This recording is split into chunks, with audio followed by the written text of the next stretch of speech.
What would you do if your home was so massive, so heavy, that it threatened to snap the very tree that supports it? Imagine a structure the size of a suburban garage, weighing over 2,000 pounds, and it was built entirely by birds no larger than your thumb. This isn't just a nest, it is an avian fortress, a generational legacy, and a masterpiece of natural engineering that has stood for over a century. But in the heart of the unforgiving African desert, a home this big comes with a deadly price. Today, we follow one colony of social weavers for 24 hours. We will witness the relentless heat of the Kalahari, the double assassins that stalk the corridors of this haystack high-rise, and the incredible survival strategy that allows these tiny birds to outlast the desert's greatest giants. Will the colony survive a visit from one of Africa's deadliest predators? Or will their own architectural ambition be their undoing? This is the story of the world's largest nest and the tiny survivors who call it home. It's 6 a.m. The temperature in the Kalahari is already climbing, but inside the nest, it's a different world. These birds are the master architects of the bird kingdom. While most birds build a temporary home for a single season, the social weaver builds for eternity. This structure is a historical monument. Some of these nests have been continuously occupied for over 100 years. Look closely at the construction. They use large sticks for the roof and fine grasses for the private chambers. Each chamber is lined with soft feathers and fluff. But notice the entrance tunnels. They point downward. Why? To keep the rain out? Partially, but primarily it's a defense against the assassins of the sky. But there is a hidden danger in this history. In 18th century records, early explorers often mistook these nests for the thatched huts of local tribes from a distance. They couldn't believe a bird was capable of such a feat. But as the colony grows, so does the weight. Every year, more grass is added. Eventually, the weight becomes too much. In a sudden, catastrophic moment, the massive branch can snap, bringing the entire apartment complex crashing to the desert floor. For the weavers, survival is a literal balancing act.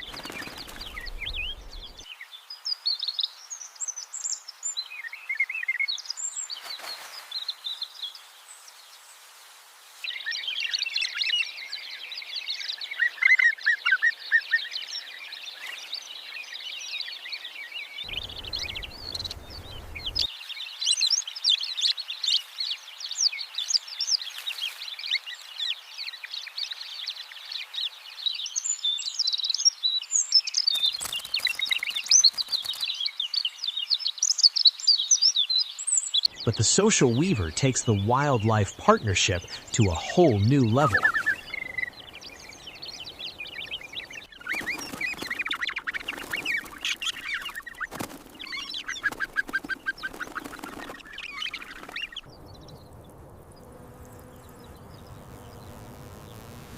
Meet the Pygmy Falcon. He's the Africa's smallest raptor, and he's a professional killer. Normally, a bird this size would be a weaver's worst nightmare. But here, he's a tenant. He lives in one of the social weaver's vacant rooms. Is it a smartest wildlife partnership or a protection racket? The falcon gets a free home, and in exchange, his presence deters smaller predators. But there is a dark side to this lease agreement. If the falcon can't find a lizard or a locust for lunch, he might just snack on one of his neighbor's chicks. It is a high-stakes gamble. Live next to a killer to avoid being eaten by a monster.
They literally build around their predator, an incredible evolutionary compromise.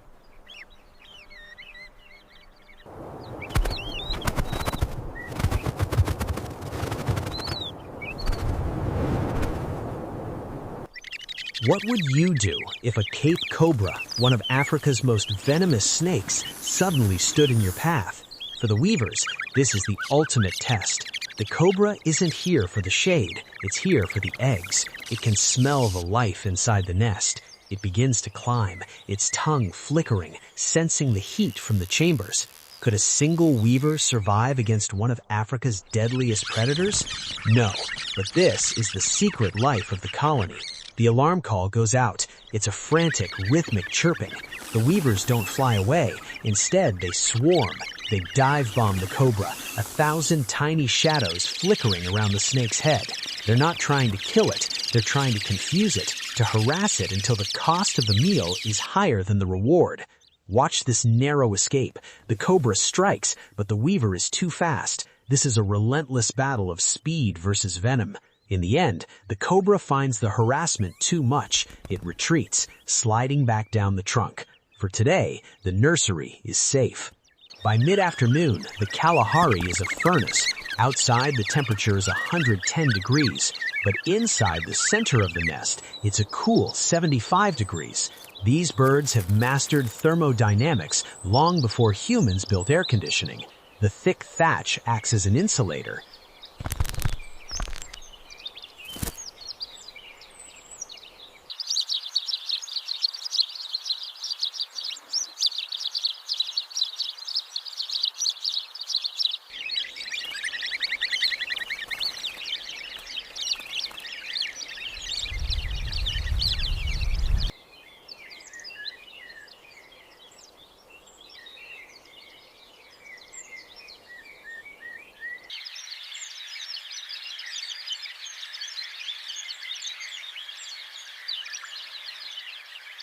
During the freezing desert nights, the birds huddle together in the central chambers, where their collective body heat keeps the temperature nearly 20 degrees warmer than the outside air.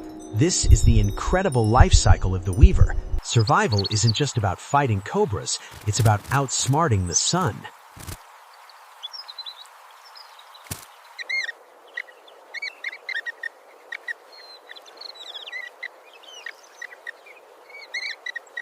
It shivers slightly before finding a group to join. The social bond is a survival requirement. It shivers slightly before finding a group to join. The social bond is a survival requirement. As the sun sets, we see the next generation. These chicks, born in a haystack built by their great-great-grandparents, will one day add their own strands of grass to this living monument. From egg to survivor, the social weaver proves that you don't need to be a giant to build a kingdom. You just need a colony that refuses to give up.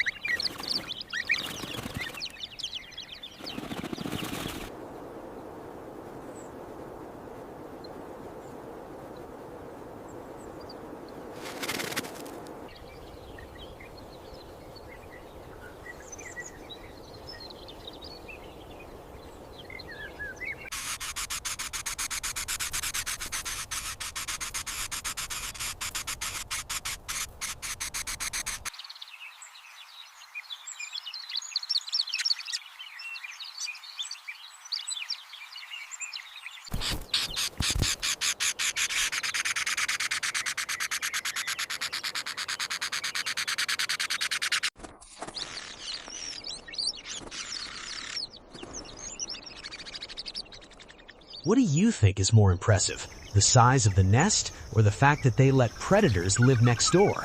Tell us in the comments. If you enjoyed this wildlife documentary, please like the video, subscribe to the channel, and turn on notifications so you never miss our next adventure into the wild. We bring you new wildlife documentaries every week.